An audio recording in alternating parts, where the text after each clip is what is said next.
crime. From cold cases to serial killers, missing persons, and more. 100% he did this. I'd go off into fantasy world. How much more lucky can you get that you're not on death row? You want to know what we know. My name is Jay. This is Guilty of Crime.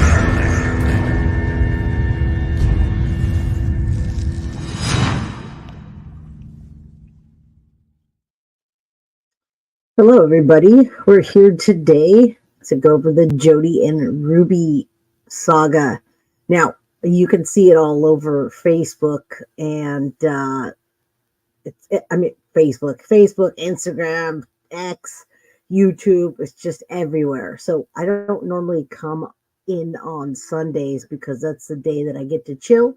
But I wanted to come in today and go over this and quote a few things. I'm watching this, and one of my favorite true crime people. What's up, MFAR? Carly, thank you for being here. One of my favorite of the creators on YouTube is Gisela K, and she's from Grizzly True Crime. So this is going to sum up the case for you, and this is just part one to get everybody introduced, show what this is about, and we'll start from the arrest because I'm not going to go backwards. I'm going to go forward. Everything just hit yesterday or Friday. And so we're going to go over those things. But in the Ruby Franke rabbit hole, Jodi Hildebrandt has visions of riding a pet lion named Charles and taught people she taught them that they're not enough, so she can be the end all to everything. Everyone else, not so much. They have to prove themselves to her. #RubyFranke. So what this case is about, you probably already know. We're going to do an introduction with some clips. These ladies were definitely sick and twisted, and my version of this is coming from them saying the children were evil spirits. So this is the whole thing that it came down to when they got arrested, was them being evil spirits.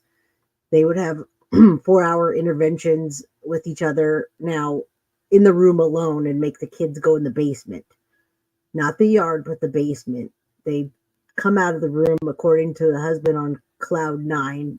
And, I'm thinking orgasms, definitely orgasms, not prayers. So something's going on with these two. I've thought from the get-go that they were lovers and a lot more than just what they're saying it is, but it's a sin. If you see them in every single video, they are chilling and sitting right next to each other, touching. The husband talks about them going into the room for long hours, and then eventually they kick him out of the house and take over. After the last 4-hour session, Jodi decided that Ruby's husband would have to move out, and Jodi was she was the end-all, be-all of connexion. So she was like the god with the $5.3 million home. And so when she'd stay at Ruby's house, Ruby Franke of 8-passenger channel, Jodi would take over the whole upstairs and not let anyone up there. So just a bunch of weird stuff going on here. And we're starting it from when they got sentenced. And then we're going to move forward with some body cam, some information, and then in another part, I want to go over the interrogations and a lot more body cam footage. So let's do this. I'm going to pull this down. And I really don't come on Sundays to do these, but I had to. And if you guys catch it tomorrow or later, there's not a lot of people in chat today. I'm not sure if my chat's not coming through or people just didn't see it that I was going to be on or what the deal is, but there's not a lot of people here. It's okay. It's like me doing a pre-record, and I had to get this on my channel and get it out there for what is going on.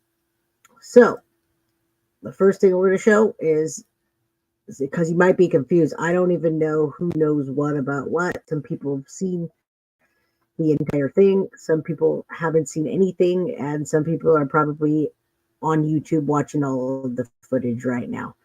I have no idea where anyone is in this case, but all there was before was audio, and then what we'd hear in court, which wasn't much, and sentencing, which everybody was excited about, but at the same time, not happy about. So I'm going to pull up the sentencing, and we're going to watch that, both of them being sentenced for the crimes on the children and locking them up. And you're going to hear all of it, and we'll talk about it as we go. So let's check this out and see what they have to say in their sentencing and how it differs. And then we'll get into, do you think they're sorry? And how crazy is this? What are your thoughts? And if you're rewatching this later, you can always come back and leave comments, because this is a crazy case. Influencer Ruby Franke and her business partner Jodi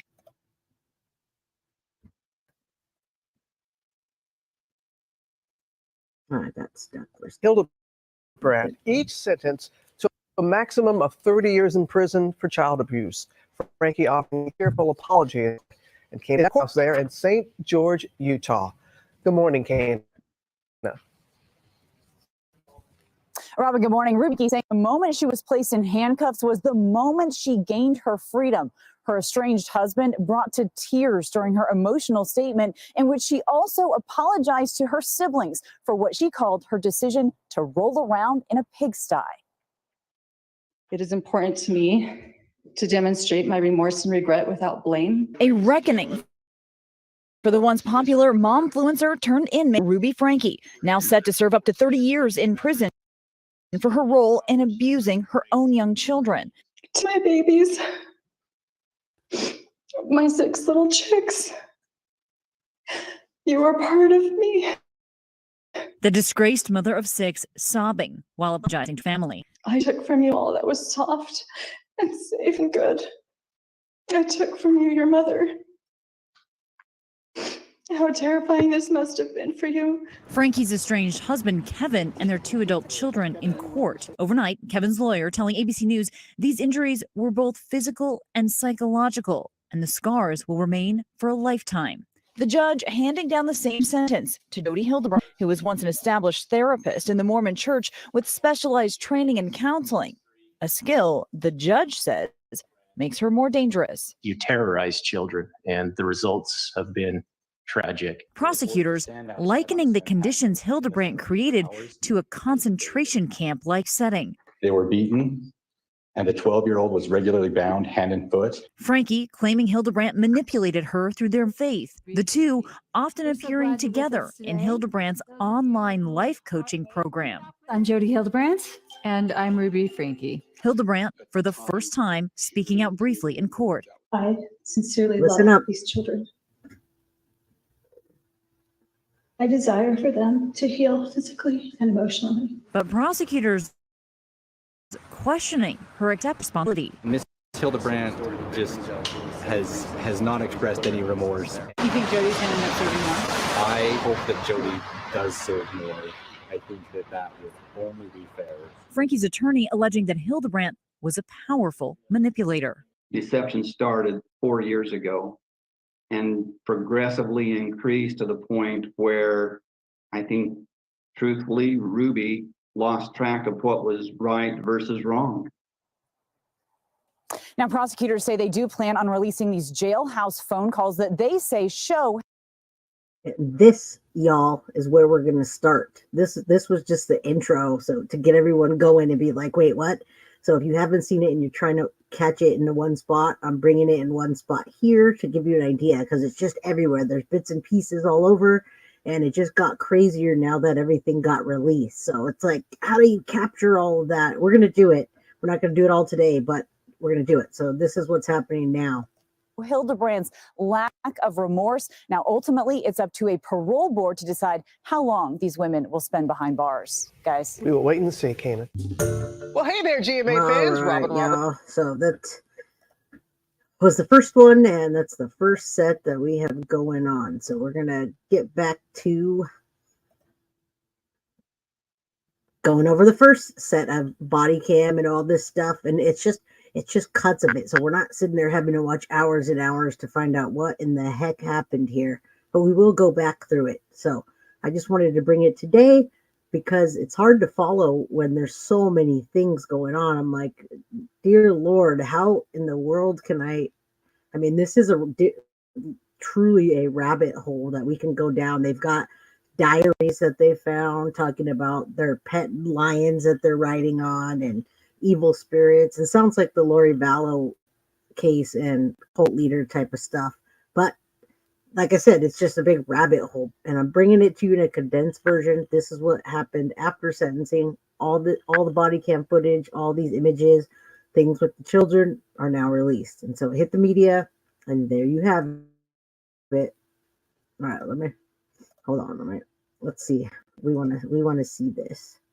We want to see the whole thing. So I'm gonna share this with you. I got my new layout going. Mr. Anthony Greeno from True Crime Investigates helped me to set it up so you guys can see it properly. And I appreciate you, Greeno and Carly, for coordinating that.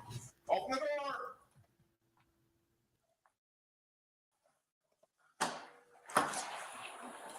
Jodi, I need you to step out. I have my turn. The Washington County Attorney just released evidence in the child abuse case of Ruby Franke and Jodi Hildebrandt. It's a 2 News investigation we've been following since the very beginning. We're dedicating the next 30 minutes to all things 8 passengers. This newly released evidence today shows much of the women were arrested for child abuse. Now, we do want to warn you, this story could be hard for many to hear. We do have extensive team coverage for you this afternoon as we dive into the mountain of evidence released today in this case. Amanda Gilbert and Brian Schnee are digging deeper into this new video. First, though, among all that was released today, we're hearing from Ruby and Jodi themselves as they speak about the case. Jake Taylor joining us in studio after poring over this mountain of evidence since before 5 a.m. this morning. So, Jake, where is this audio coming from?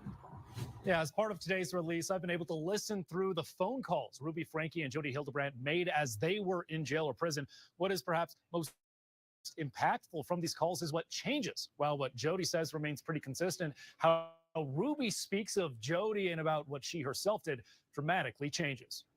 In the first conversations and calls after their arrests, Ruby and Jodi each proclaiming they've done nothing wrong. I mean, I shouldn't be here. I haven't done anything wrong. Franke defending herself and Jodi. My own family misunderstands me. They misinterpret me. And poor Jodi, they misinterpret her. They misunderstand her.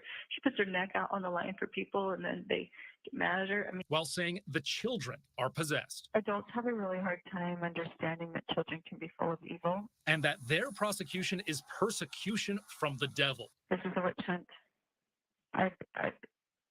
The devil's been after me for years. Nobody wants the truth.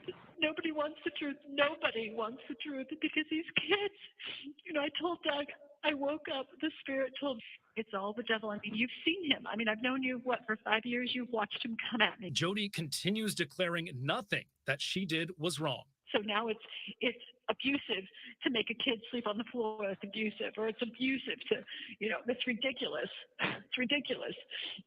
You can't even raise your kids anymore. Evidence and Jodi's own plea showing the abuse went far beyond forcing a child to sleep on the floor. As Ruby spends time in prison, the way she speaks of the case changes, no longer talking of her children being possessed, but saying she'd been tricked by Jodi. Because I really believed it, but then when I heard that Jodi was not talking like that, she was denying the whole thing, it told me she knew all along. While in Jodi's say, she quotes scripture. The children shall rise up against their parents and shall cause them to be put to death.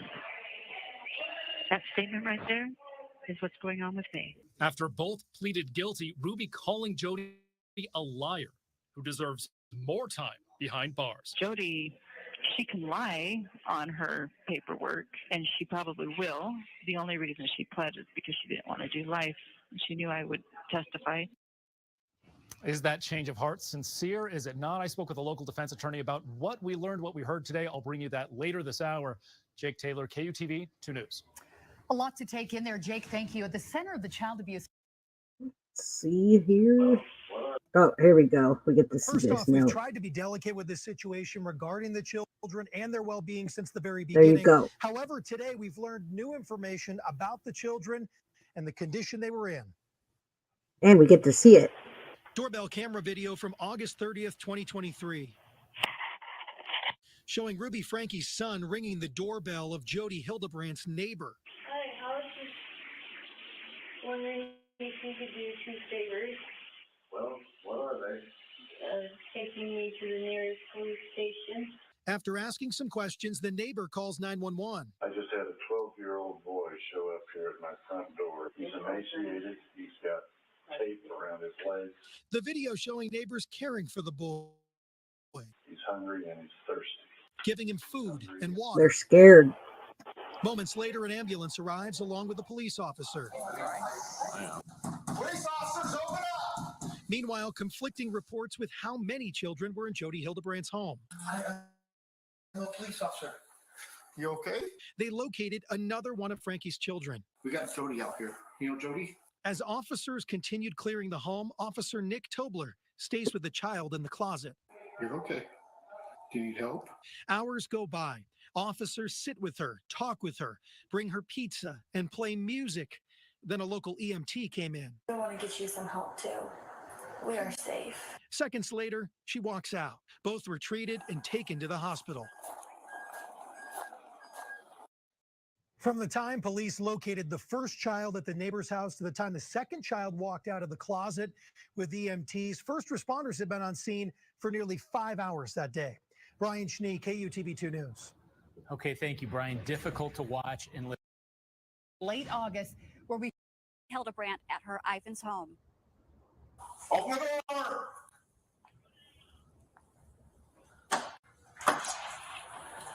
Jodi, I need you to step out. I have my turn. That's great. Step out of the house. No, I'm not going to step out of the Step house. out of the house. Step out of the house.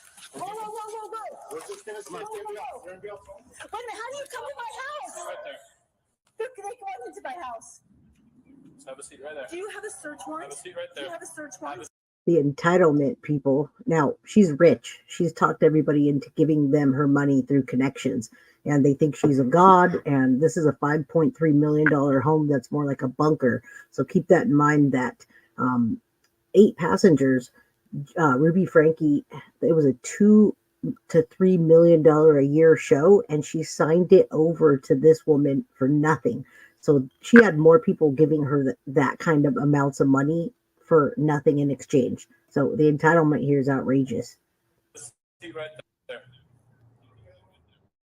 Now, officers then run inside the house. They are looking for that other child of Ruby Franke. They eventually find her hiding in a closet.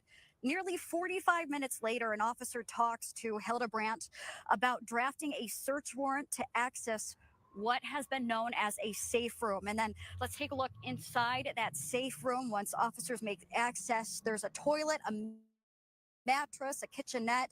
You'll notice no food, no water in the refrigerator, in the cabinets. What they do find, ropes, chains. And so what was Ruby Franke during all this? Well, jail phone calls tell us that she was actually on her way to a dentist appointment that morning. She gets a call from Hildebrandt, and then she turns around to head back to that Ivan's home. Oops, Let's take a listen. got in trouble. When I got to the house, I mean, it looked like the movies. There was a red fire truck. There was a black van with tinted windows. There were 2 ambulances. There were 20 cop cars. Now, both Hildebrandt and Franke were arrested. They were taken to the police station for questioning. Hildebrandt did speak. She didn't have much to say. She mentions an attorney. Ruby Franke, though, she stays mostly silent during questioning. At one point, an officer even asks if she's in need of medical care. She is so quiet. Again, eventually, both of these women are taken to jail in the same vehicle. Reporting live, Amanda Gilbert, KUTV 2 News. Called the national hotline To a 911 call after an abused child was found. Another video shows police talking with Franke before putting her in handcuffs and then walking her away. Plus, we also see Franke and Hildebrandt's interrogation, where Franke can be seen sitting stone-faced through several questions. Now, part of that evidence includes a handwritten journal Ruby Franke kept. Now, listen to this, and we're going to see all of this. Right now, I'm just giving you a recap to wrap your mind around. You can go watch this stuff the rest of the day. Go watch all of it. It'll take you probably a full day or more, day and a half, like 10 hours worth of video or more if you want to sit there and watch it. But I'm trying to sum this up for you and, yeah, give you an idea. You see all this stuff. It's all out there now. Like, it's all public. So, yeah, I'm showing you as much as I can in as little time as possible so we can wrap our minds around it. That includes both a timeline and also detailed entries regarding two of her children. Ariel Harrison is live with us this afternoon to walk us through some of those entries. And we should note again, some of this information may be disturbing. Ariel. Jim, Heidi, the 60-page-long document, while heavily redacted, gives us a pretty clear picture and idea of what Ruby Franke was thinking. Dozens of entries focus on heavily the fact that she truly believed her kids were possessed or demonic and that they needed to be punished.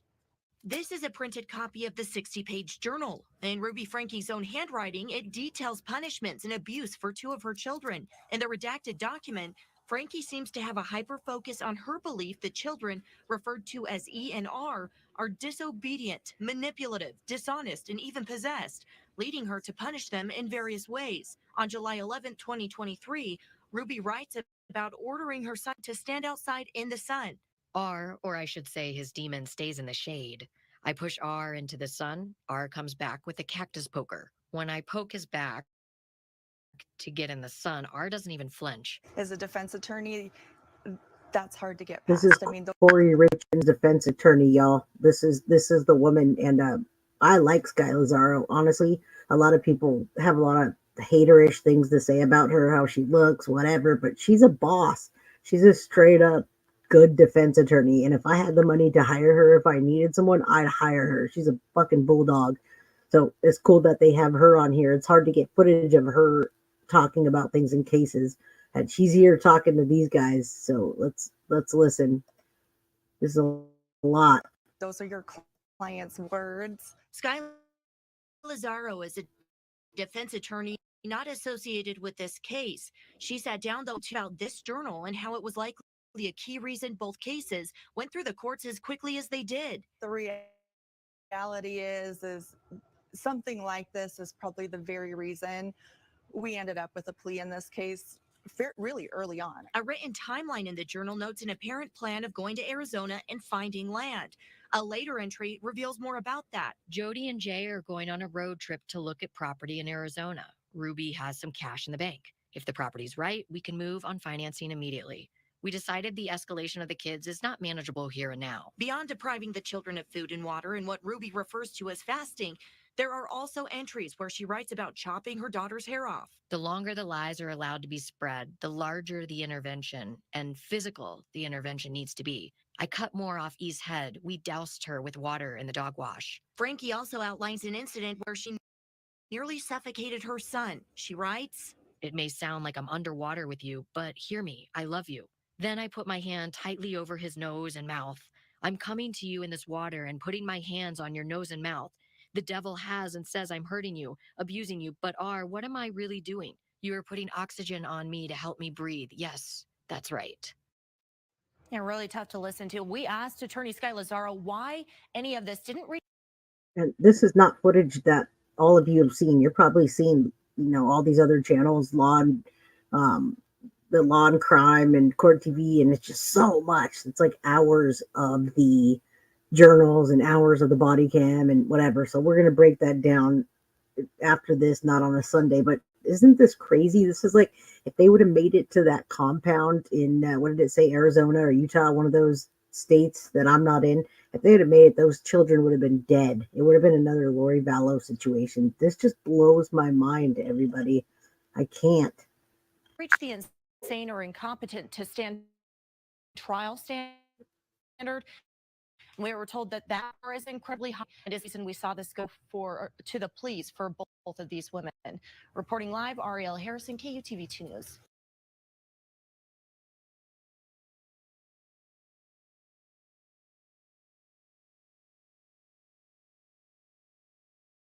my face is back. It's a Sunday. I was muted for a second, but I'm back and I have more to show you. So that gives you a good idea of them being sentenced and what happens after. And not only that, but what's being released now. Now, keep in mind these ladies are in prison right now. Their sentencing wasn't very heavy, in my opinion. Their sentence, everybody knows this case by now. I think they got 4 to 30 years, but it's not running concurrently, it's consecutive. So it's one after the other.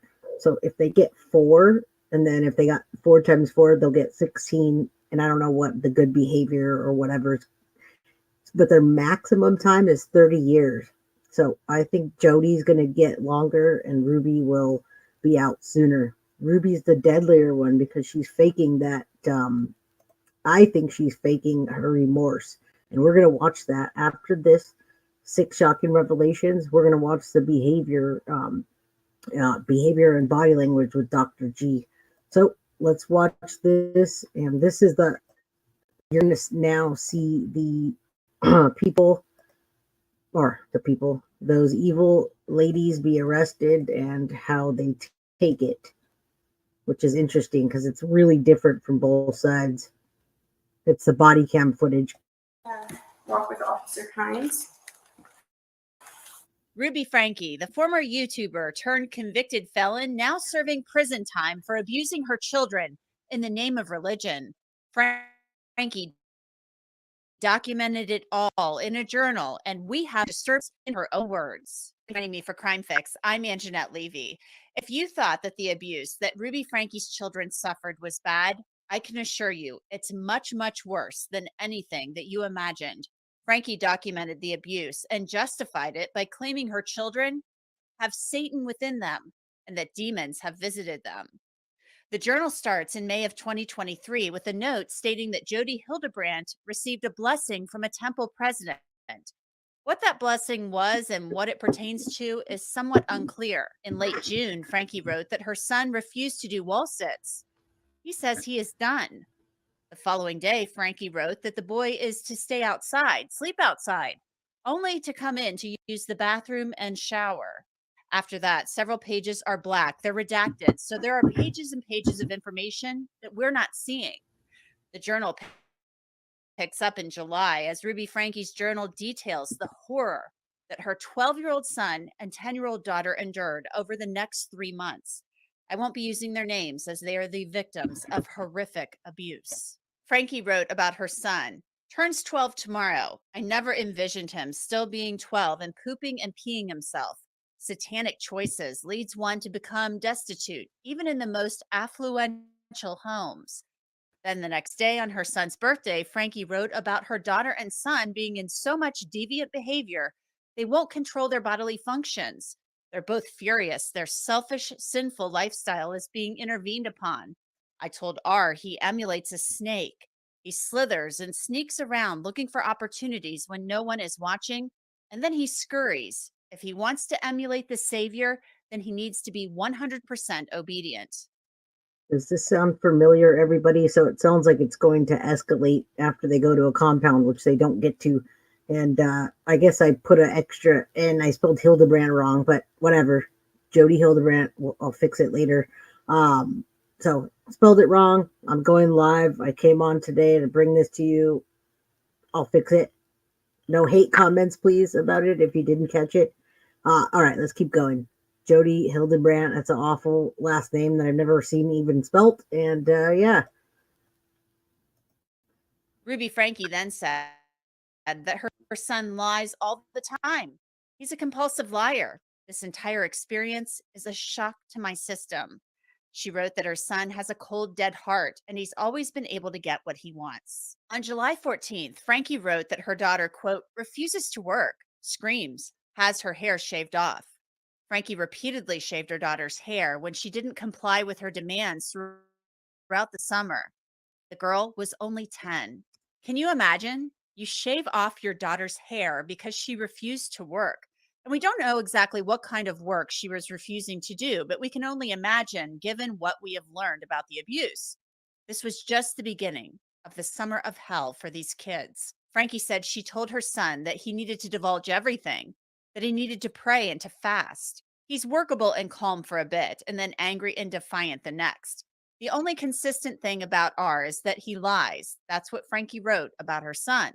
She followed up by writing that her son told her he would rather have a glass of water than have her as a mom. Ruby Franke then described July 11th of last year as a big day for evil. She sent her son to stand in the sun with a sun hat, but the boy's demons, she said, wanted to stand in the shade. So Franke said she got a cactus poker to push the boy into the sun. Later, she poured mop water on him to cool him off. The children were forced to fast, but really it sounded more like they were being starved. And they wrote this all down, everybody. There was thousands of pages and stacks of notebooks with all of these writings, and a lot of them were supposedly from God coming through to Jodi Hildebrandt, whatever her name is. All right, so let's keep listening. Crazy stuff. Were continually told that they were lying and that they needed to repent for exactly what? No one really knows. If you can engage a weak-minded soul in a physical activity of obedience, you can begin to break the bond of Satan made with the weak. Ruby Franke wrote that Jodi Hildebrandt volunteered to help her with that. They planned to buy a ranch in Arizona where the children could do more hard work to rid themselves of Satan. At one point, Franke wrote, "The kids need a good kick from a horse and a cactus to run into." There were times when Franke and Hildebrandt placed Franke's daughter in a closet and refused to give her water if she screamed. Quote, "She screamed for another family, water, food, care, love, a manipulative ploy. You are loved." That's what Ruby Franke wrote about her 10-year-old daughter. The girl was also made to jump into a cactus. Franke said her daughter was actually cuddling with it, calling it inhuman. In late I mean, this stuff you don't hear of. I don't know where everybody is from, but this is not the stuff I hear of. I'm spiritual, but I'm not in any kind of religion. And this is like Connections was some religion, like religious cult thing that was led by Jodi Hildebrandt. So keep that in mind. I mean, that she's telling them to do this to their children because they're evil and they need to get it out of them, etc., etc. This is just crazy stuff. I mean, right now we get to see the evidence. So I hope they do the maximum amount of time. late July, Franke wrote about her daughter. "We put her in the closet to contemplate what to do. She screams much of the day. She doesn't get water if she screams. She refuses to eat." The next day, she wrote, "Jodi wakes from a dream. God lets her know that we have done everything we can to get her attention." They also forced the children to pull weeds from a cemetery for hours at a time and to pick up glass. Franke's 12-year-old son was forced to jump on a mini trampoline for long periods of time and to balance on one foot. On August 27th, toward the end of the children's torturous captivity. All right, y'all, there's her house. And if they show the inside, it's an amazing house that unless I get rich on YouTube, I'm never going to own. This thing was 10,000 square feet. The price isn't that much, but I wouldn't live in that place. But if they show the inside, it's insane. Yet, keep in mind that Jodi didn't shower and she smelled like shit all the time, according to Kevin, Ruby's husband. So she had all these beautiful showers and didn't shower. Ruby Franke wrote about her son. "Spent the 22nd through the 25th peeing and pooping. He is out of control. He is defiant, abusive, mean, willing to try anything that would grab his attention. I whipped him with a belt yesterday. E2. Franke then said her daughter peed all over Jodi's garage floor, screamed at her and lied to her. She is out of control. How did you get the ropes on you? 3 days later, on August 30th, There it is. the children had reached their breaking point. The 12-year-old boy escaped from Hildebrandt's house and went to a neighbor for help.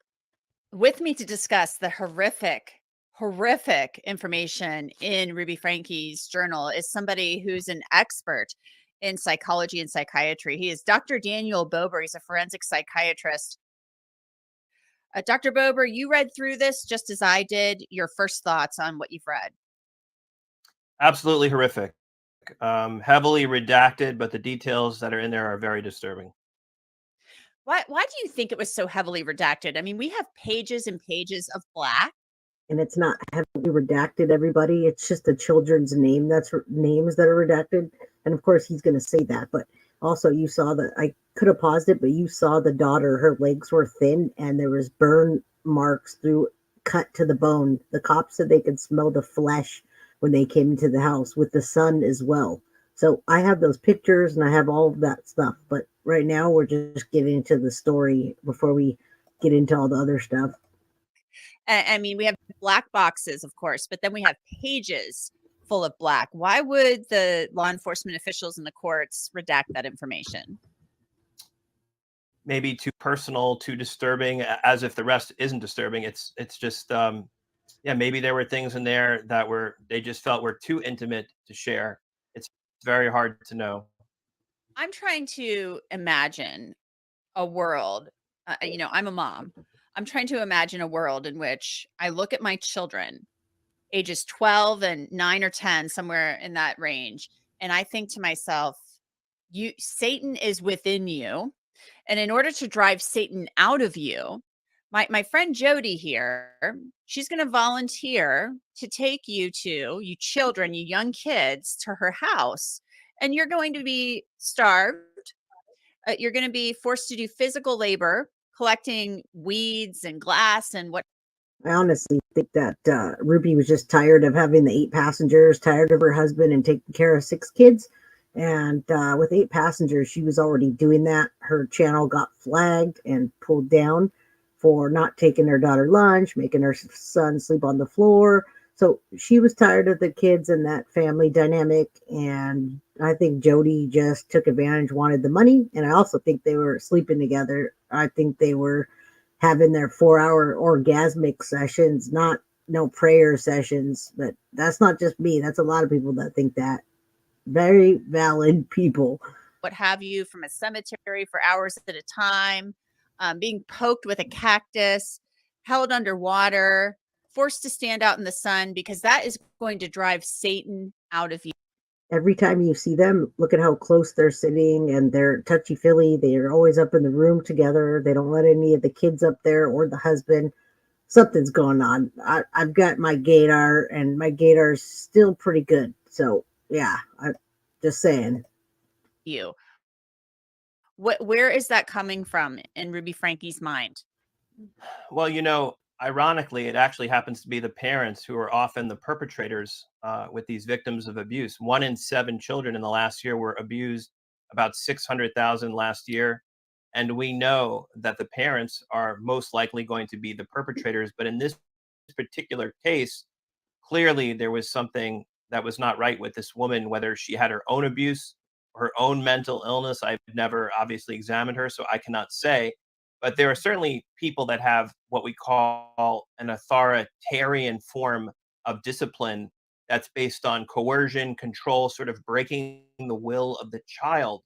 But this takes it to a new level. So clearly there is some form of mental illness going on with this woman.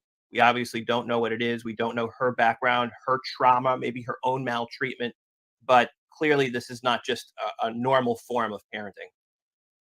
This is going on with, or was going on, I should say, with the 12-year-old and the 10-year-old. I'm not going to use their names. They are victims of abuse. There were other children but it was these 2 children were singled out. We know there are older children and then children younger. Can you think in your mind as to why these 2 children were singled out for this abuse? I mean, Ruby Franke is telling herself in these writings that she's, and I don't quite understand it. Like, why?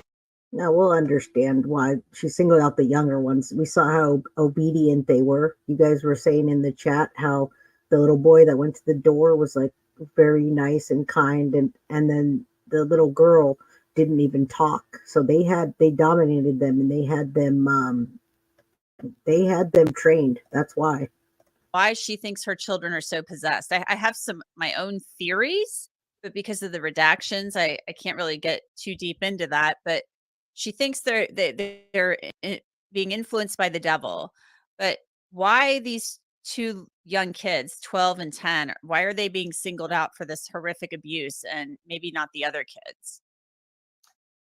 Well, the younger kids are the easiest targets. They're the most vulnerable. They're the ones that have the hardest time fighting back. But I think what this story tells us is something much larger in society, which is this whole concept of what I like to call the Facebook fallacy or the Instagram illusion, is that people watched this mother. She became an overnight sensation. At one point, she had over 2 million followers.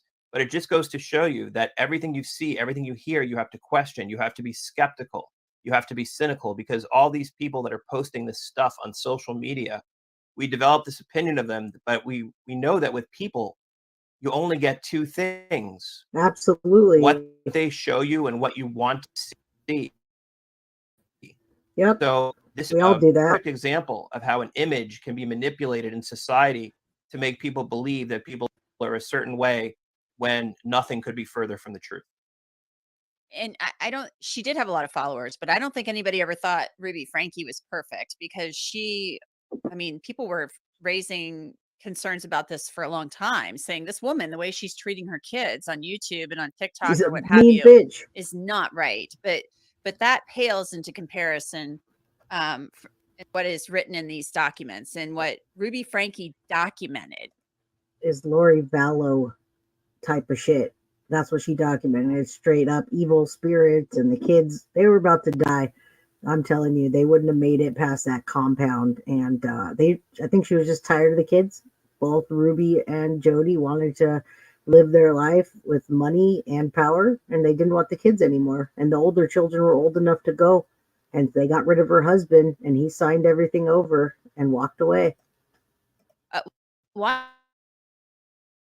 on earth would somebody, in your opinion, document all of this abuse? It almost makes me think like she thought she was doing the right thing, but I don't understand how someone in the name of God could think that they were doing the right thing by having their children do things like carry heavy boxes upstairs and stand out in the sun and, as punishment, run up hills and, stay in a closet without food and call it fasting. I just don't get it.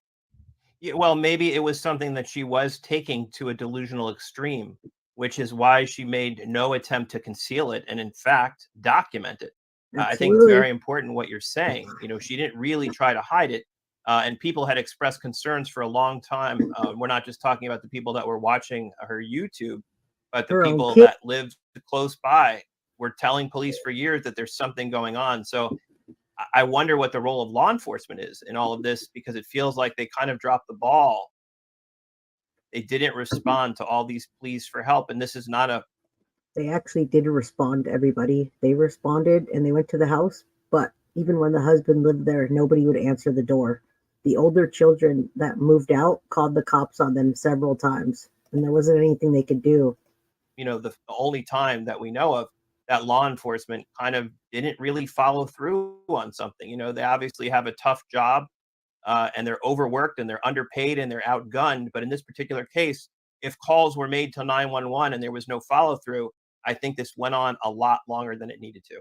Much longer. I mean, this begins in May of 2023. The kids escape the house in late August. This journal ends on August 27th. I mean, she details the whole summer. The whole summer is in this 60 pages of documents. And she talks about, these kids, being ungrateful. They're kids. I mean, they're like 12-year-old and 10-year-old kids. They're probably just doing things that children do. Right. And Well, they're being I'm also a child and adolescent psychiatrist, and I can tell you that I have this conversation with parents all the time. They say, well, how do I discipline my child? It's the difference between taking away something they want and something that they need. If you're not letting them play with their toys, that's one thing. But if you're depriving them of a meal, of nutrition, that is abuse. Yeah, I've never heard of fasting for a child. Maybe if you're getting blood work done, but I mean, that's a good way to put it. That was very simple what he said. Did you hear that? No taking food away, y'all, and no not giving them to a place to sleep. You can't throw them outside or take their food away. Pretty basic common sense. giving the child, just like lentils and Yeah, grilled there's really no cheese and legitimate things like medical that. reason for that. Right. Yeah, it's disgusting. There were some other things in here too. She's talking about this 12-year-old, how he's continuing to, he's defecating himself and wetting himself. There are some kids I know that take a really long time to be able, like there's something going on with the brain. It's not communicating with the bladder. She's talking about him wetting himself and defecating himself a lot. There are some kids who just, especially boys, overnight, they just won't wake up to go to the bathroom and stuff like that. I don't know if that was part of this, but she's talking about how disgusting he is because he's defecating, he's pooping himself and peeing himself. I mean, it could be a reaction to the abuse he's enduring.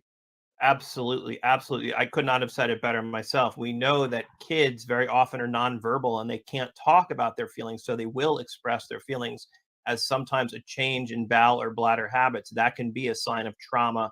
That can be a sign of abuse. So you're right on target. The world can be a really scary place, and people who might look like they're nice people living right next Yeah, we know that. past and current. Finder.com makes me a girl, right? Makes me a Right. girl. When I was a kid, I always had long hair. I've got longer hair now as an adult. Right. And that to me was like she was just trying to shame her and humiliate her along with the physical abuse. Absolutely. Enough. Obviously, that's them talking about her cutting off her hair. So, yeah, Jodi didn't want any kind of sexual orientation to anything. She was very afraid of it for some reason. Other form of physical and emotional abuse, shaming them, depriving them of something that's part of their identity, humiliation, all part of the abuse. I know I'm asking you to speculate here. What kind of mental illness could Ruby Franke suffer from? So it could be some form of severe trauma, possibly dissociation. It could be psychosis, that she's literally out of touch with reality. Maybe even drug or alcohol use. We just don't know. It would be pure speculation to say. And if the fact that she didn't try to conceal it and she documented it and she basically handed the prosecution their case, makes me think that maybe she wasn't completely in touch with reality, but I wouldn't know unless I spoke with her and I looked at her own documents and records. There was another disturbing aspect of this. I mean, the disturbing aspects go on and on. I don't know what it just gets worse and worse, but they were going to buy property, Jodi and Ruby, according to this diary. And they were going to buy property in Arizona and move the kids out there. Yeah, they would have could never made it continue back. because whatever they were doing in Utah was not suitable enough. So it needed to be much harder. The work had to be harder. That's the only way you become obedient and compliant and that you resist Satan. So they're Raise your hand if you think they were going to kill them out there. Okay. Maybe that's for a poll. going to move them out to a ranch in Arizona. My God, I fear for what could have happened to these kids had the boy not escaped and gone for help. They could have died. Yeah, well, they would have been even more cut off from anyone that could have helped them, more isolated. As horrific as it is, it could have even been more horrific. It would have been. What is it going to take for these children to get through this? I mean, intensive therapy, obviously, but what will it take? Will they ever be able to recover from this and get stronger from enduring this? I mean, I know it's hard for you to say that having not met them, but I just can't even imagine these poor kids, what they've gone through and what they will continue to go through. We know that victims of abuse have much higher rates of depression, of anxiety, of insomnia, of all sorts of mental illness, post-traumatic stress that they will probably have to deal with for years. It probably will take years of therapy, years of treatment for them to develop any kind of trusting relationship with another human being. Well, let's hope that they're able to somehow get to a point where they can flourish and recover to some degree. It's going to be a process and take a long time. Most But important Ruby thing is that Franke they're and- away from these people is the most important first step. Most definitely. And they Absolutely. are where they belong, in prison. Dr. Daniel Bober, thank you so much for joining me. My pleasure. Thank you. Thank you. Thank you both. Appreciate the feedback. This is not video that's everywhere, so I thought I would bring that to you now. Dr. G's going to explain, and we're going to break this down for you. You can see what's going on. You've got the full idea of all the stuff that's swirling around. And if you have nothing else to do today, you can go and just watch a bunch of hours of body cam. But it's kind of hard to watch. I don't have an attention span for that today, just because it's Sunday. And yeah, so let's watch this. And it's the walk of shame. Remember, these two ladies are in, I wouldn't even call them ladies, evil witches, we'll call them, are in prison right now, and we hope they do a lot of time. Now, Dr. G's going to break it down for you, and he gets louder than I do, so. Hey, everybody, Dr. G here. I'm a licensed clinical psychologist and body language expert, and today we're going to be analyzing more behavior and body language from Ruby Franke and Jodi Hildebrandt. Ruby Franke and Jodi Hildebrandt both pled guilty to felony child abuse after it was discovered that Ruby Franke's children were being severely abused. What we're going to be looking at today is their sentencing. Before we get started with this, I do want to remind you, this is not a psychological evaluation of any kind. These are just my opinions. And in addition to that, I do want to remind you to like and subscribe if you want to see more content just like this. All right, let's go. We're going to start by watching Ruby Franke's sentencing. Thank you, Your Honor. Good morning. So the first thing you probably notice is that she's sitting very upright. That shows a lot of confidence in her body language. Typically, when we're feeling confident, we sit upright. We don't slump. Her nose is upturned a little bit. It looks like she is feeling confident about the way the sentencing is going to go. A few comments this morning, and the comments my client wishes to make in a few. And she continues to adjust a little bit, continues to make sure that her posture is good. So she's aware of her appearance. That's something that you also have to consider about this, is that as she's adjusting, she wants to make sure that she appears attentive. And there's nothing bad or critical about that. I just interpret that as being what her body language is saying. There was also something I noticed a second ago. Watch this right here. Thank you, Your Honor. So she threw her hair back, which in some ways is to make sure that her face is clear, to make sure that the judge can see her, to make sure that she's presentable. So she's giving a lot of thought to how she's appearing right now. Good morning. In my few comments this morning, and the comments my client wishes to make in a few minutes, we are not suggesting, nor are we asking that the court deviate from the stipulated sentence contained in the written plea agreement. I want the court to know that through introspection and reflection, Ruby Franke has become a serious student of her own actions. Now, one thing we're noticing from her that we haven't seen as much in previous hearings is that she's breathing very heavily. We saw that a lot from Jodi Hildebrandt previously, not as much from her. So the weight of this, the stress of this certainly seems to be weighing on her right now. Reflection, Ruby Franke has become a serious student of her own actions. In the very early days of my involvement with Ruby, she was somewhat defensive, and she was still very much indoctrinated into a philosophy that was destructive. Fortunately, Ruby came to the stark realization of the errors in her thinking patterns. And she also seems to be aware of the cameras. As you can see, she looked back. Maybe she's looking back at somebody, but I think she was probably looking back at the cameras because she's probably thinking about the fact that she's being recorded right now, that this is being broadcast. Ruby came to the stark realization of the errors in her thinking patterns and subsequent actions. To say that she was horrified by this realization would be to put it. So when he said she was horrified, you saw her face turned down a little bit. We see that as somebody losing confidence. Sometimes it can be interpreted as shame. Sometimes it's just a loss of confidence. But there was a shift in how she was feeling when that was said. Actions. To say that she was horrified by this realization would be to put it mildly. I have marveled at how quickly Ruby abandoned her defensive stance and moved toward her total acceptance of her actions. Now, keep in mind, we heard the jail calls in the beginning, and there's so much more. She knows that she just needs to play up to the judge so that when the parole board writes their recommendation, they can write for her to get out sooner. So Dr. G may not say that, but he's just looking at facial expressions.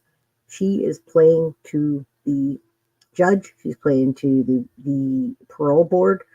On the other hand, Jodi's not going to do that. So on another note, I'm almost at 800 subscribers. I'm 2 away. So if you haven't subscribed and you like my content, please hit that subscribe button.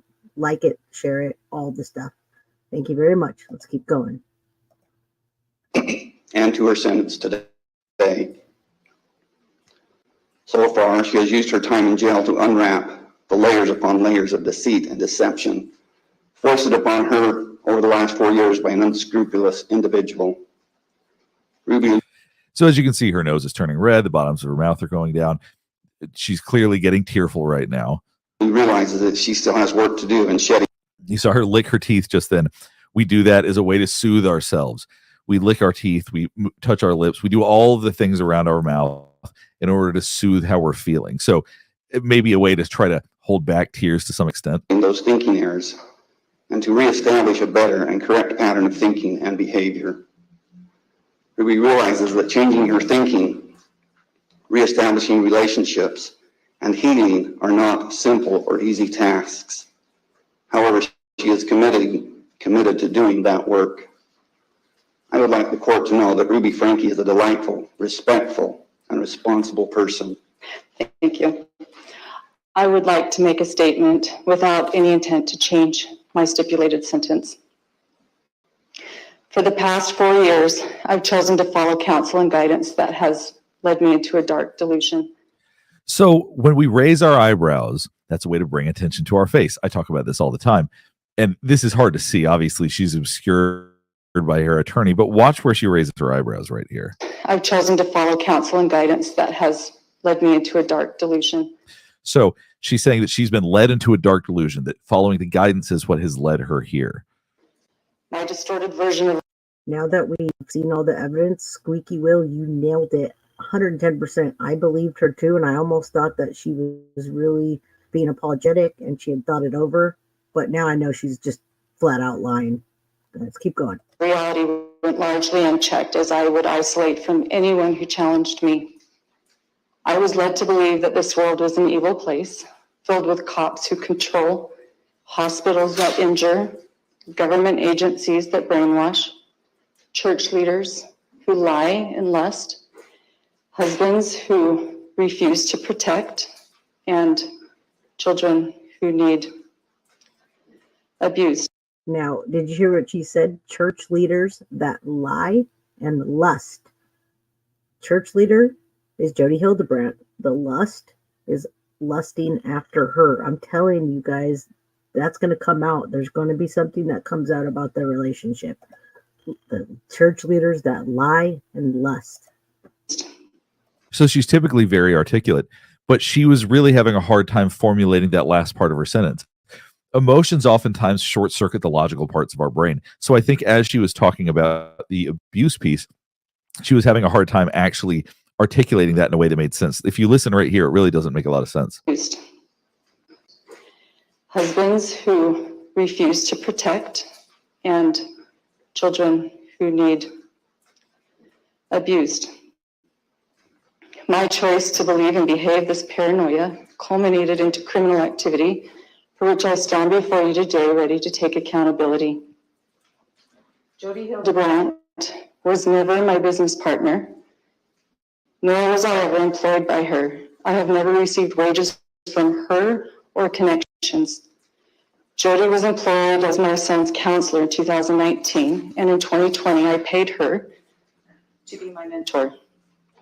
So let me explain what I think is the relevance of what she's saying. So essentially she's saying that she was not the business partner of Jodi Hildebrandt, that she was her counselor, that she was in a position, that Jodi was in a position to where she was supposed to teach her things, that she was supposed to help guide her and tell her what to do. So she had hired her to guide her and tell her what to do. And now she's saying that she helped cause all of these dark delusions. So it's not that she was an equal business partner, that she hired Jodi as someone to be above her and tell her what to do so that she would have influence over her. So I think that's the point she's basically trying to make.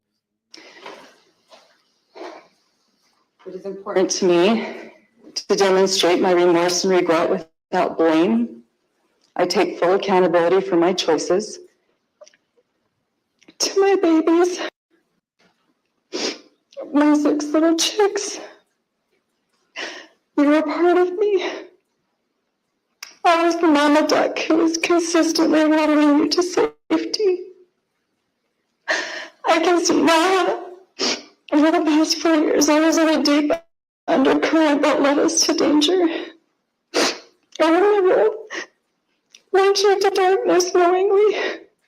So I skipped a bit at this point because basically she was thanking everybody who's been involved in this process. And now she's talking about how, as the mother duck, she led her children to darkness, that she is basically led them into a place that was unhealthy.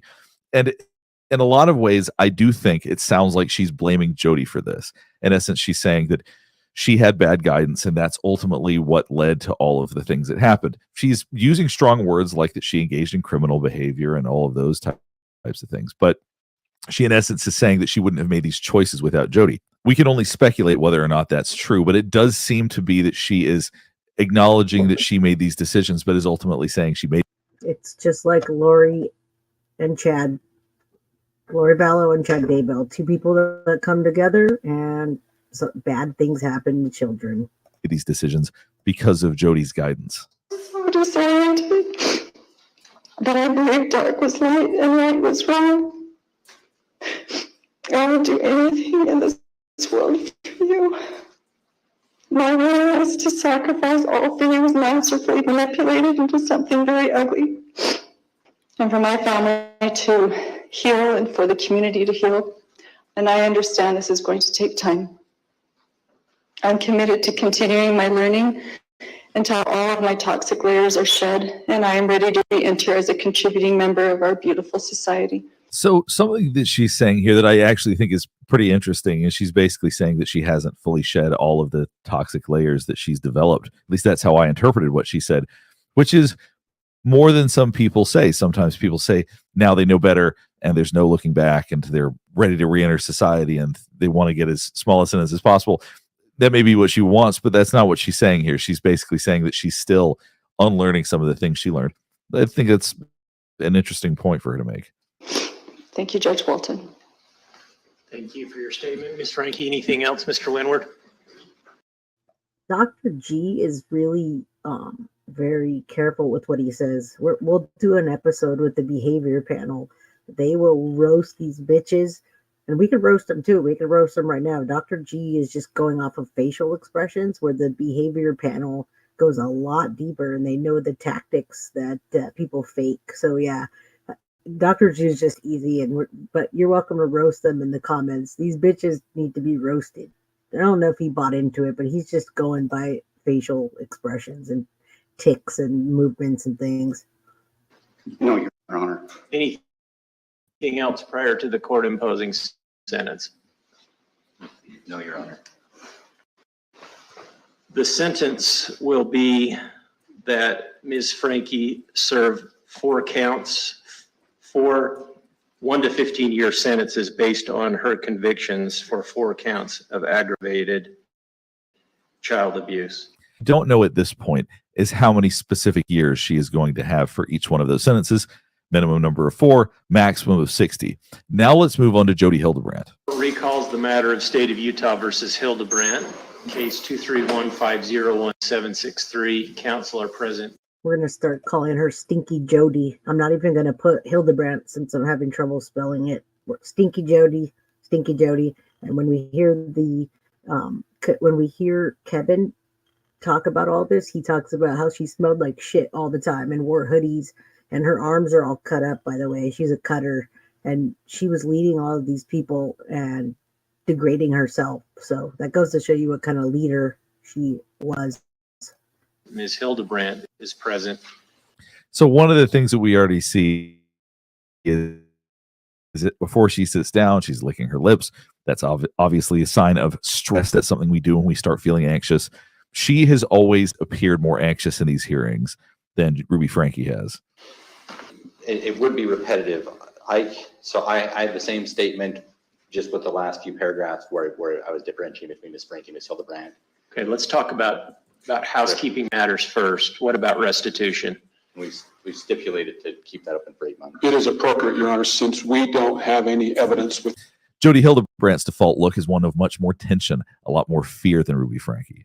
The state of Utah respectfully requests that the court sentence Ms. Hildebrandt to consecutive prison terms for each of the 4 counts of aggravated child abuse to which she has pleaded guilty. The sentence was agreed to her in her plea agreement and is also recommended by. Not surprisingly, you're seeing her blinking excessively. We typically do this when we're feeling lots of stress. He's obviously asking for 4 consecutive sentences. She probably didn't hear Ruby Franke that had just received 4 consecutive sentences, but even hearing that is stressful, as I think it would probably be for anyone. The sentence was agreed to her in her plea agreement and is also recommended by adult probation and parole. Ms. Hildebrandt committed awful acts of child abuse. From May to August 2023, she and her business partner held 2 children, ages 9 and 11, turning 12, in a concentration camp-like setting in her house in Ivan City. You can see when he said a concentration camp-like setting, you saw her swallow right then. We typically do that when we're feeling heightened levels of stress. So even though the baseline right now is high stress, when there's certain things that really hit you, people need to take that swallow. You're also seeing her breathe pretty heavily. That's also something that we've noticed in previous hearings. 12, in a concentration camp-like setting in her house in Ivan City. The children were regularly denied food, water, beds to sleep in, and virtually all forms of entertainment. They were isolated from others and were hidden when people came to visit the house. They were forced to do physical tasks like carrying loaded boxes up and down stairs and doing wall sits or sitting against a wall without assistance of a chair or stool for hours at a time. And you can see how still she's sitting when she's having to sit and endure this and listen to them talk about all of the things that she did, preparing to get sentenced for all of this. She's not moving, not even in small, comfortable ways. She's just sitting very still. This is the freeze, flight, or fight response. She is freezing right now. It's a desire to hide. Obviously, she knows she can't hide in the literal sense, but the feeling of wanting to hide because of what is impending, because there is danger coming, is very strong, it seems like. Against a wall without assistance of a chair or stool for hours at a time. They were forced to do manual labor outdoors in the extreme summer heat, often without shoes or socks. They were also forced to stand outside on a cement patio in the summer heat for hours and even days. They were beaten, and the 12-year-old was regularly bound hand and foot after he attempted to run away in mid-July. Both children had extensive physical injuries from the abuse and required hospitalization to treat. The injuries from the binding are particularly bad. In addition to the physical abuse, the children were emotionally abused. They each believed to some degree that they deserved what was being done to them. Had the older of the 2 children not had the courage to run away and ask a neighbor to call the police. And there was another one of those big swallows when the attorney is talking about points about this that are particularly bad. That's when you can see the feelings coming through, even though she's really hiding the vast majority of feelings that she's experiencing right now. But clearly, because of her breathing, because of the way that she's looking, clearly she's feeling something, but it does seem to be that she's just trying to hide and sit still. The older of the 2 children not had the courage to run away and ask a neighbor to call the police. Actually, when you listen to the jail calls, she takes no responsibility whatsoever. So he's not taking into account any of that. He hasn't heard the jail calls. They just came out yesterday or the day before, and it hit social media. So he doesn't really know. She doesn't take any accountability. She still thinks the children are evil, and she thinks that the whole world is wrong and that they don't understand what she's trying to do. So she takes zero accountability. You can see her face and her statement that she says is just trying to blow them off. Knows how much longer he could have survived. After being caught, Ms. Hildebrandt has shown little to no remorse for her actions. In telephone conversations that will be provided in full to the Board of Pardons and Parole, and which she knew to be recorded, she's repeatedly claimed that she is the victim and the children are the perpetrators. She has gone so far as to say that the things said in this proceeding and covered by the media today will be full of lies. The combination of 3 factors make Ms. Hildebrandt a significant threat to the community. First, the severity of the abuse she caused to be inflicted on young children. Second, her attitude that everything she did was justified and that she is being... You just keep seeing that heavy breathing. If you think about somebody who has perpetrated the kind of abuse that she has acknowledged, not that she's been accused of, but she has admitted to, the amount of power and control somebody has to want to do those types of things. To look at her right now when she has zero control, she has no control over this situation. The only control she had was whether or not she wanted to agree to plead guilty, and that is something that was within her control. But none of the things happening today are within. She only pled guilty because she didn't want to do a life sentence, everybody, just so you know. Not only that, but you heard the judge say that he heard the phone calls and he knew that she wasn't remorseful at all. and they were going to be released, and they're now released. So we're going to go through all of that, just not today. In her control. And you just have to imagine what it's like for somebody that wants that much control, that's inflicted that much control on other people, having to sit and have no control over any of this. And that's why I think that she's sitting so remarkably still. Wrongfully imprisoned. And third, her training as a therapist and aptitude for using online resources to convince others to follow her guidance. Utah Code Section 76.3.401 lays out 3 factors the court should consider in determining whether to impose concurrent or consecutive sentences. The first is the gravity and circumstances of the offense. It's interesting to see how hard she's trying not to move. I already talked about how that freeze, flight, fight mechanism is in there. But even like when she's swallowing, she's not making normal facial movements that people do when they swallow. She is just staying remarkably still and trying to show as little as humanly possible, so it seems. The state respectfully requests that she be sentenced to 4 consecutive terms. Thank you, Mr. Clark. Mr. Terry? Now, consecutive is good versus concurrent. Consecutive is one after the other. Concurrent is all at the same time. So we want the maximum amount consecutively for this one, especially since she has so much power over a lot of people. You got to look into her after this. Thank you, Your Honor. I will be brief. As is always. So if you compare her with Ruby Franke, if you look at the difference in how they are, Ruby Franke seems a little bit more natural. Jodi Hildebrandt just seems terrified right now. She seems too terrified to even move. Even when her attorney stood up, her head just barely moved, just enough to look at him.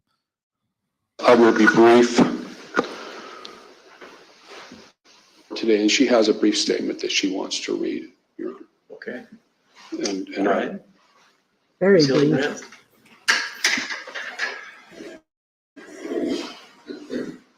Go ahead. I sincerely love these children. Now, this is my own feeling here. I'm not trying to say this is objective by any stretch of the imagination. But when I hear her say that, when I hear her start it with, I genuinely love these children, it still immediately makes me think that she still thinks that the choices that she made were in the best interest of them, or that it was out of love. My immediate reaction to that is not a positive one. Sincerely love these children. I desire for them to heal physically and emotionally. One of the reasons I did not go to trial is that I did not want them to emotionally relive the experience which would have been detrimental to them. My hope and prayer is that they will heal and move forward to have beautiful lives. I am willing to submit to what the state feels would be an appropriate amount of time served to make retribution as an outcome. So in essence, she's basically saying that she hopes the children get well physically and mentally, but she didn't talk at all about her role in any of that. She didn't acknowledge what she did. She's basically saying she cares about them and she wishes them well and she hopes that they get well. But in no part of that did she acknowledge what she did or the role that she played in what happened. And in answer to your question, Your Honor, I knew that whatever she might say to the author of the pre-sentence report would probably sound hollow and self-serving, and perhaps it does today. But I know that my client, in the statement that she makes to the court today, that statement is absolutely sincere. Does Ms. Hildebrandt recognize that it's her behavior that caused the harm to the children that she's referred to in Okay, so apparently the judge thought of it the same way. her statement? Your Honor, she recognizes that she was, along with Ms. Franke, that she made decisions with respect to the discipline of those children that were wrong, that caused harm to those children. I'm not sure that I would use the word discipline. They were abused. Is that even still, I think, does it a disservice, frankly. She fully recognizes that and accepts responsibility for that. All right. Anything else? No, Your Honor. No, Your Honor. Okay. What happened to these children, and your philosophy in dealing with them, frankly, seems detached from reality or any objective standard of decency or even common sense. And the court finds that it is appropriate that you serve a prison sentence. The court finds under the statute, Utah Code 76-3-401, that given the gravity and circumstances of the offenses, the number of victims, and the history and character and needs of the defendant, that consecutive sentences are appropriate.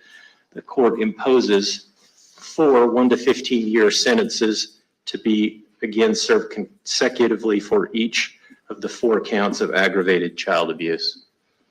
The last thing I do need to tell you is that you only have 30 days to file or perfect an appeal of any error of the court by filing a written notice of appeal with the clerk of the court. So there you have it. 4 years to 60 years for both Ruby Franke and Jodi Hildebrandt. 4 consecutive sentences. I guess we'll see how many years they ultimately have to serve of each of those, but they do have 4 back-to-back sentences. So what did we see today in Ruby Franke? Well, we saw somebody who was a little bit more engaged. She obviously talked a lot more, but she typically is more engaged. That's more her personality. She's somebody who tries to connect with people. That's what she uses to navigate the world. So it's not surprising that we did see her interact with people a little bit more. We did see more emotion from her. We did see her talk more. She had more to say.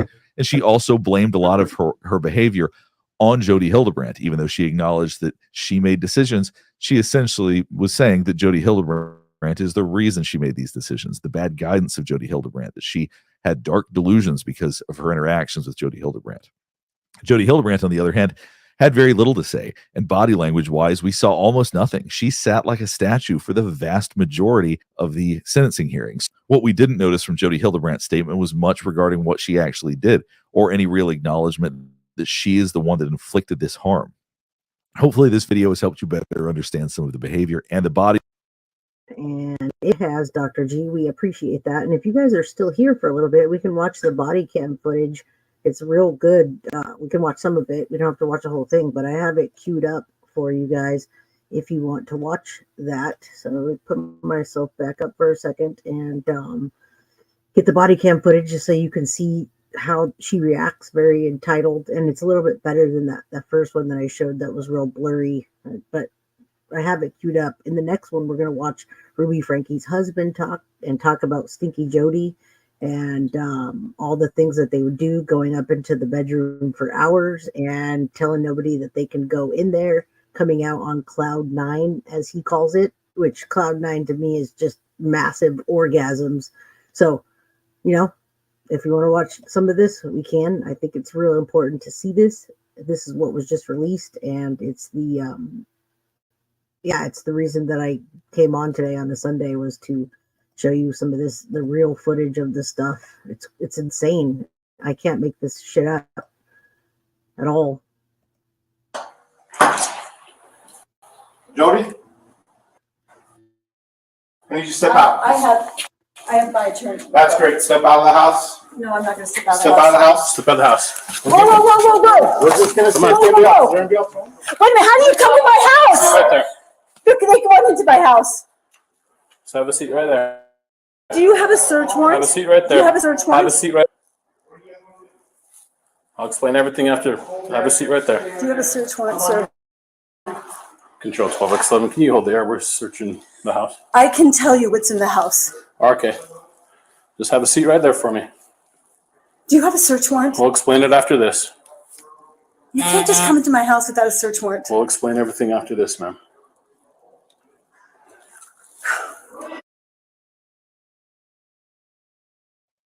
They're talking about the kids. Well, that's one of the reasons why we're here.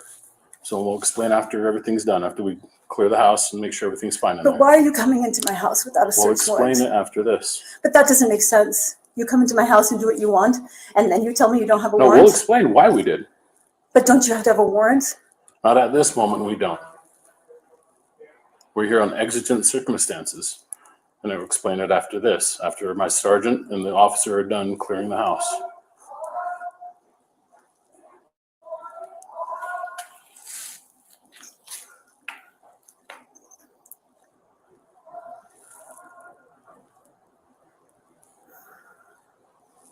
He did say that. That's great. She's so entitled. But look at that house. It's 10,000 square feet. And she has children hiding in there. That's why she doesn't want them there. Oh, this lady. And she stinks real bad, too. Remember that? Is there anybody else in the house? Yes, 2 kids? there's a little girl. Just one? She's right over here. Okay. How old is she? She'll be 10 next week. Okay. And she's on this side? Mm-hmm. I have Airbnb guests over there. Okay.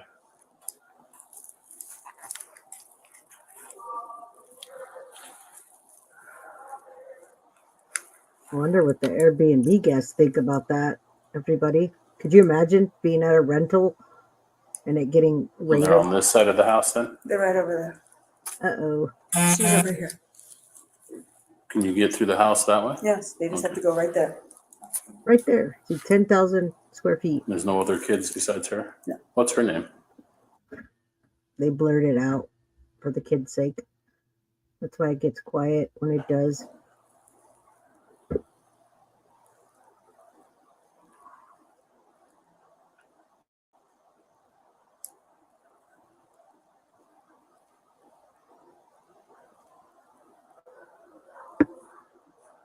She's on the phone with her attorney, by the way, on speakerphone. She lawyered up real quick, y'all. She knew.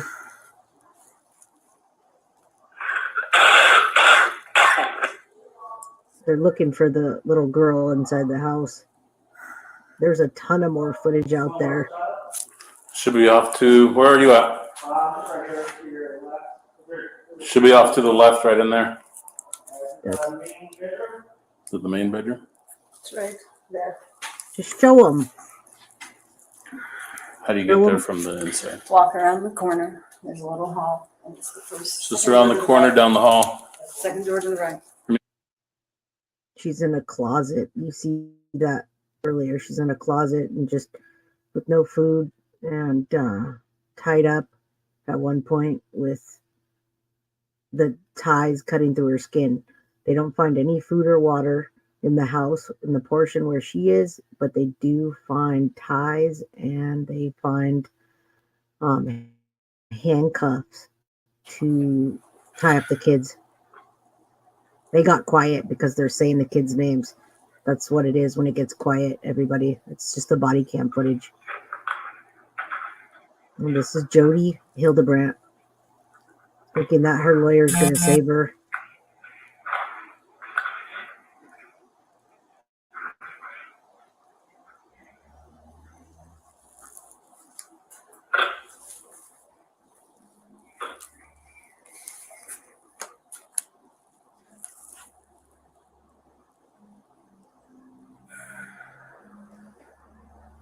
It's such a bother for poor stinky Jodi.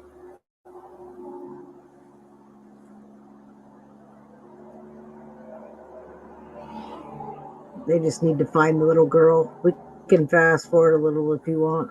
Let's see. There's a ton of this. Let's see.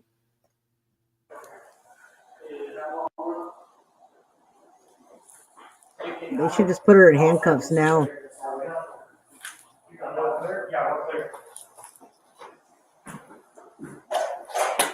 See the downstairs. Who's got one? She said our Airbnb people were here. They're at the Capscom out there. Oh, okay.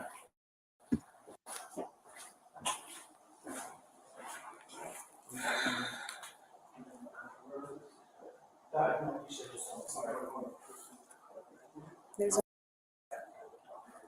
What's that? there's only, they're saying there's another person, there's not. Okay.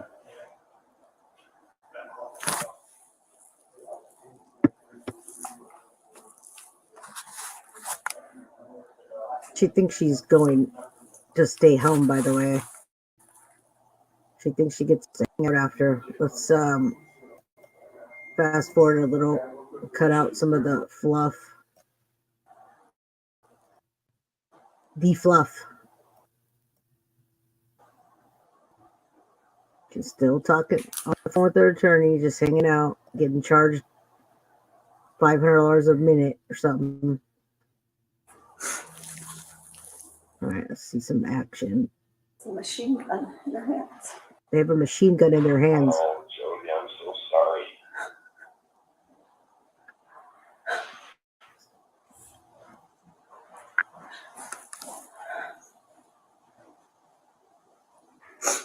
They did that to the niece too. Same stuff to the niece. And the niece has massive problems.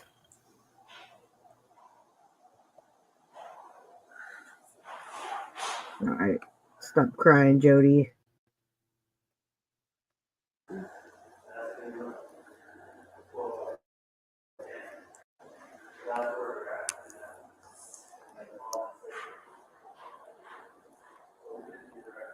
Rocking back and forth. Let's see. What you say can and will be used against you in the court of law. So she's on the phone with her attorney. Come on. The cop standing there just watching her, taping her. I just think if I call the, I don't know that person, but I think if I call the whatever it's called Liberty Safe.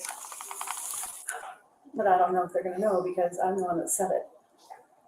But that was 6 years ago.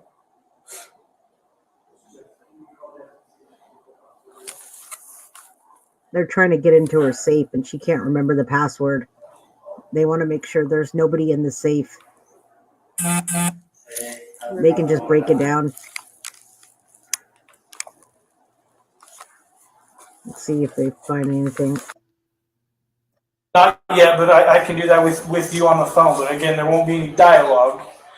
We received a report of an emaciated juvenile that had duct tape around his extremities that was asking for food and water. And based on that information, there are other people in the home, so we're ensuring that there is nobody else in the same condition. So under that exit sheet, see, we've entered the home. Thank you. I appreciate that, Yeah. Lieutenant. We will plan on that Friday at 4. Okay. And where were we? Our police department is 55 North Main Street in Ivins.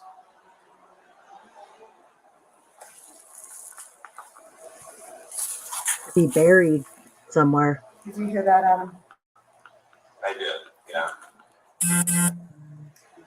And No plan. Officer, thank you. I don't know if you're saying. Yeah, no, we're here. Okay. Jodi, we'll just plan on 4 o'clock on Friday. And Ruby's on her way down for the children, right? Yeah. Okay. Actually, before I hang up, officer, can I talk to Jodi just briefly? Absolutely. I will walk away and you are on your own.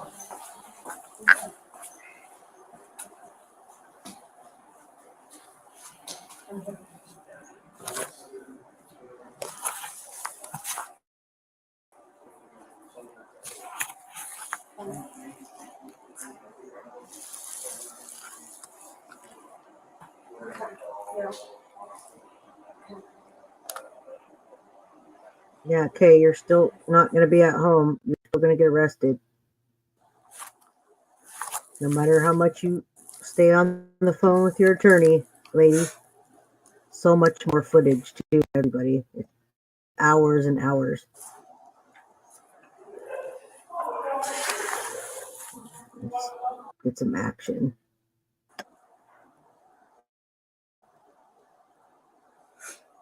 I guess we're getting close to the end if there's nothing going on. There's hours. This is like 49 minutes of this, and we don't even see the inside right now. We saw it earlier. I'm just going to get a warrant from the judge. You already hear that. I don't understand what that means. They'll explain it to you when they give it to you.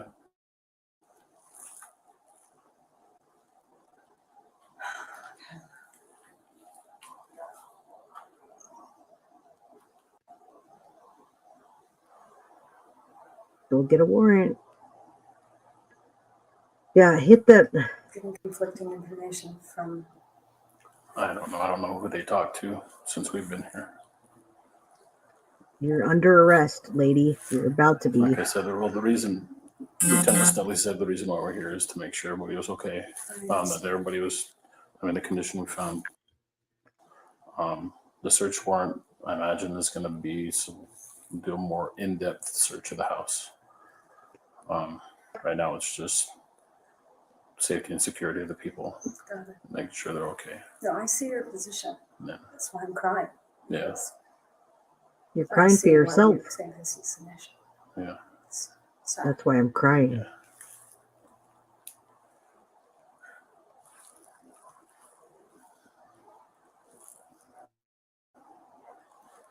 I noticed you got a giant bug though, back there. Yeah, it's on my to-do list to sweep that off the front. The guy came into the Spray. and like 3 days later, I had What are you bugs. talking about, lady? Oh. Yeah. That one came a couple I seen that, made sure that it was dead. That would Small talk a little intimidating. before you get arrested. Yeah. You can probably sit on the couch so you're not out here in the sun. Okay. If you ever want to go sit I'll down, go to the bathroom. Go wash yourself while you're at it. just have to make sure no one's in the bathroom when they go in. Okay. Just got to move. I know where. He's like, please go wash up. Get out of the sun. Okay. Look at that house, everybody. That's insane.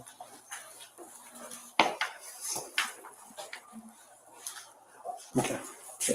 It doesn't look very inviting, though. There's like nothing in it. All right, everybody. I wasn't even going to play the footage today because I wanted to bring the story to you and go quick so you can digest an hour and a half worth of content, understand what's going on, understand we're talking about Ruby Franke, Jodi Hildebrandt, and the evil spirits of the children, and so much more. There's writings, journals, body cam footage of the arrest, of the inside of the house, of the children. There's pictures of the children. There's so much more. We would be here for like 6 hours if I went through it. So I wanted to just make you aware of what the situation was. All of the information was released and it's out there for us to consume. And if you guys like hanging out with me, then cool. I see your messages in the chat. We could hang out in the chat, watch some more videos. I'll put another show together so you don't have to dig for stuff and watch hours of stuff and without having to fast forward it. I'll fast forward it for you. You could just color and watch your do whatever color, cook dinner, and listen. So I appreciate each and every single one of you that is here today. Hit that like button, subscribe if you haven't. Please share this content. I'm about to hit 800 and I've been on for about maybe 8 weeks now. So I think I might be doing something okay. I hope you guys come back. And yes, thank you for everybody that's here. You are the day ones. So when I hit the 1,000 mark, everybody 1,000 and below are the day ones. And I'll be doing something special for each and every one of you. It's already special that you're here with me. I appreciate you. I'm only making this content because I love true crime and I want to bring awareness. There's so many parents hurting children, and I caught one of the cases. I've been watching this, but I didn't have all the visualization content that I have now. So I wanted to bring that to you. And thank you, Crime Crew. You are the crime crew, everybody in the chat.